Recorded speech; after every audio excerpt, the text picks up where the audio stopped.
कांग्रेस विधायक फुंदीलाल सिंह मार्को ने केंद्रीय मंत्री शिवराज सिंह चौहान पर हमला बोला।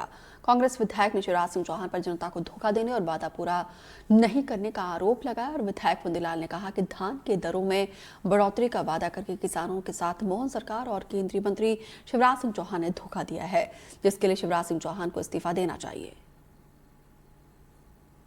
हम लोगों ने आरोप लगाए हैं कि किसानों के साथ जो 3100 रुपया क्विंटल धान खरीदी का वादा तत्कालीन मुख्यमंत्री शिवराज सिंह चौहान जी जो झूठ बोल करके कृषि मंत्री बन गए हैं और ये हम मानते हैं कि किसानों के साथ छलावा है। दूसरा, 2700 रुपया क्विंटल गेहूं खरीदने का आपने जनता के सामने किसानों से वादा किए और पूर्ण न हुआ।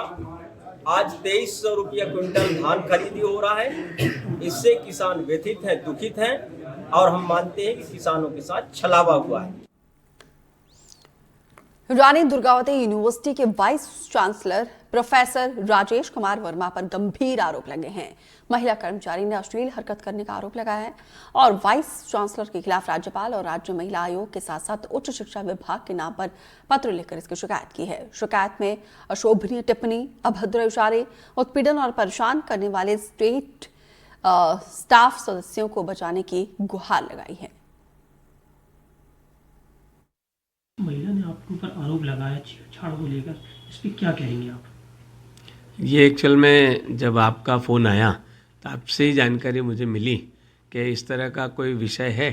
और मैं आपको एक चीज़ बताना चाहता हूँ कि हम तो नवरात्रि में कन्या पूजन साल भर 365 दिन मातृशक्ति को पूजने वाले लोग हैं और हम उस देश के लोग हैं जहाँ मातृशक्ति का सुबह दोपहर शाम पूजन किया जाता है। तो ख़ास बात मुझे एक्चुअल में इस बारे में पूरा विषय नहीं पता, लेकिन चूँकि आप मुझसे जानकारी लेना चाहते हैं तो मेरा ऐसा कहना है कि 11 महीने में कई बार ऐसे अवसर आए। रानी दुर्गावती विश्वविद्यालय आज A+ ग्रेड पे आ चुका है, A+ से थोड़ा सा रुका है और इतने सुधार कार्य हुए हैं। और अभी 20 तारीख को मध्य प्रदेश शासन ने यहाँ पर करीब 7-8 बिंदुओं पर जांच के साथ आर्थिक अनियमितता की एक जांच बिठाई है। तो मुझे ऐसा लगता है कि ये कुछ ऐसे लोगों का काम हो सकता है।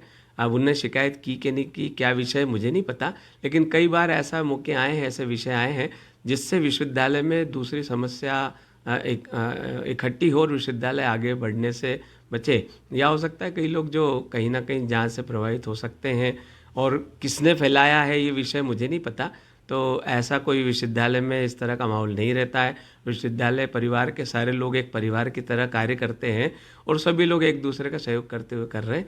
और आपसे मुझे ये विषय के बारे में पड़ा है तो एक बार संज्ञान लेंगे कि क्या आया है विषय, कहाँ है, किसने किया, सही है, किसी ने आगे बढ़ाया या किसी ने केवल विश्वविद्यालय की छवि को या मेरी छवि को खराब करने के लिए किया है, ऐसा भी हो सकता है। तो इस बारे में देखेंगे क्या विषय है और उस बारे में आगे बात करेंगे। आपने उस महिला से बात की, चर्चा की जिन्होंने इस चीज़ की आरोप लगाया? नहीं, मेरे को तो चूँकि पता ही आपसे फिर पड़ा है और मैं जबकि वो मुझे गार्जियन कहती हैं तो मेरा उससे पूछना भी आपके बोलने के बाद ठीक नहीं है। वो मेरी छोटी बहन की तरह हैं, तो हो सकता है कि उनके नाम से किसी ने ऐसा किया हो। तो और कभी उनने ऐसी कोई आके मेरे से चर्चा नहीं करी कि सर आपसे मुझे कोई शिकायत है या क्या विषय है, जबकि सारी प्रशासनिक बैठकों में हम लोग बैठते हैं। तो मुझे लगता है कि शायद ये और जो अभी किसी ने मुझे बताया कि जो पेपर चल रहा है सोशल मीडिया पे उस पे नीचे कटा हुआ है, तो ऐसा हो सकता है किसी ने उनके नाम से पहुंचा दिया और उनके नाम का उपयोग किया हो। और अगर वास्तविकता क्या है, वास्तविकता पता पड़ने के बाद ही मैं कुछ कह पाऊँगा आपसे।